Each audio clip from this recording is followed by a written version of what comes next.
Welcome to What Are We Playing This Week, the show where I recommend to you a couple of games based on a certain idea, and today's idea is steampunk. Now, if you've seen the movie Wild Wild West, you may know that steampunk is something that has gears and smokestacks on it for no discernible reason. But as it turns out, that's not actually true. Steampunk is a bit more than that. It's an aesthetic, it's an idea, it's dreaming of a possible future past, alternative past, where technology just went rampant and there wasn't any sort of downside to, that sudden industrialization that put a lot of people out of work and sort of butt-fucked the environment. Well, started aggressively with no lube and then never stopped. But steampunk isn't about that. Steampunk is about the dream of technology, the dream of gears and knobs and steam pipes and coal actually doing something worthwhile and not just being old, outdated, pretty much useless. That being said, I'm not gonna talk about a new Thief game because I only played about 5 minutes of it and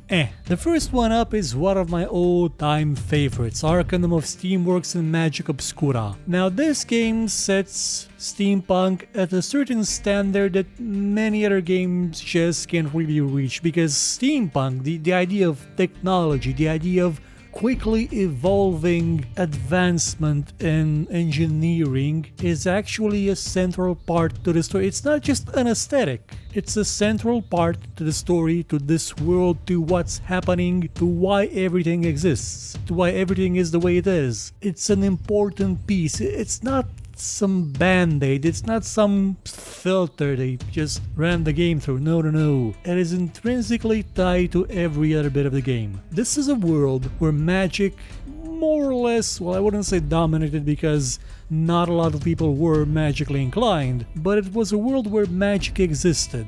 And then technology came along and it spread like wildfire, and it's incompatible with technology to the point where technological items will just not work in the presence of magic. They may even explode. You're actually considered a bit of a second-class citizen if your magic statistic is a bit high and you have to ride the back of the caboose on the train, because otherwise the locomotive may explode and you'll kill everyone. Arcanum's world is superb and you get to explore every bit of it. It's one of those games where every bit of it is actually in there. There is a map that stretches so far and wide. Now, certainly, like Daggerfall's map, a lot of it is just empty space, but still, the places that aren't empty are amazing. They're superb. There's that Victorian style, that clash between grandeur and, wealthy people that can afford grandeur, and the poor sods that live in the gutters. And there's technology everywhere, and magic as well. I really should do a show about this one soon, probably. You'll find Arcanum, this gem made by Troika, on GOG right now for the price of €5.40. Up next is sort of a spin-off of an even more steampunkish game, The Sunless Sea. Now, if you've ever played Echo Bazaar, well, let me rephrase it. If you haven't played Echo Bazaar, you have no idea what this is. It's a steampunk world where London basically fell, I believe it was in the middle of the earth or something, but it's in a dark place with no sky because, you're underground. And in itself, it's probably one of the more original browser-based games I've ever played. Granted, I haven't played it in about 5 years, but still, it's very intriguing. Sunless Sea is an attempt to turn that idea, that world, into a more gamey game where you don't wait for that candle to light up to do something else in the game. It's a roguelike where you traverse a sea that has no sun because you're underground. You explore, complete missions, and all the time you're confronted with all sorts of threats and all sorts of things that need to be resolved. You have a lot of things. There's a very good story in this game.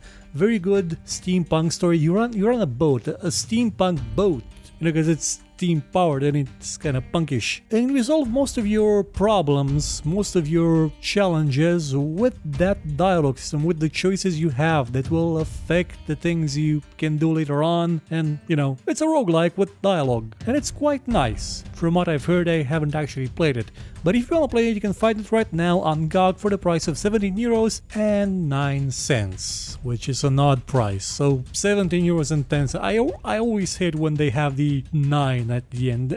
You know that's gonna be rounded up later on somehow. You know, fees and stuff like that. It's gonna be rounded up regardless. And last on the list, now I'm not sure if this is cheating, but I sort of consider Dishonored to be a steampunk game, though it may actually not be. It's more of a whale punk game because instead of using steam to power all those mechanisms, they use mostly whale blubber. They use whale fat. They kill whales and use their husks to power all sort of devices, but the aesthetic of it is very similar to steampunk. It's also Victorian. There's snooty people around and people living in the gutters, and there's rats and there's plagues and there's disease, and a lot of things have gears on them for no discernible reason. It's that same kind of aesthetic, and Dishonored is absolutely great. It's a game, it is superb. You will enjoy playing this, running around, teleporting around, killing people, or just knocking them out and hiding their bodies in dumpsters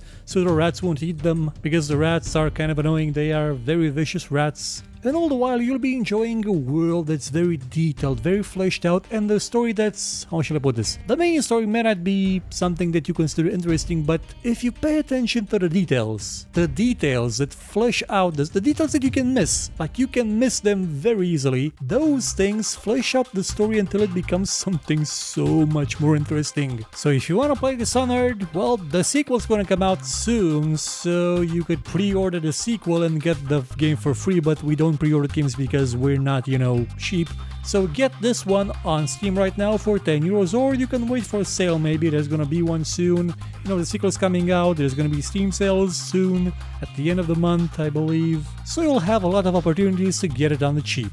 Well, that'll be it for the Steampunk edition of What Are We Playing this week. Tune in next time for more gaming recommendations. Maybe with Tesla Punk though. No, wait, Dishonored and Arcanum are kind of Tesla Punk because you do have Tesla, you know, electric based weapons. So I'll probably figure something else out. Goodbye.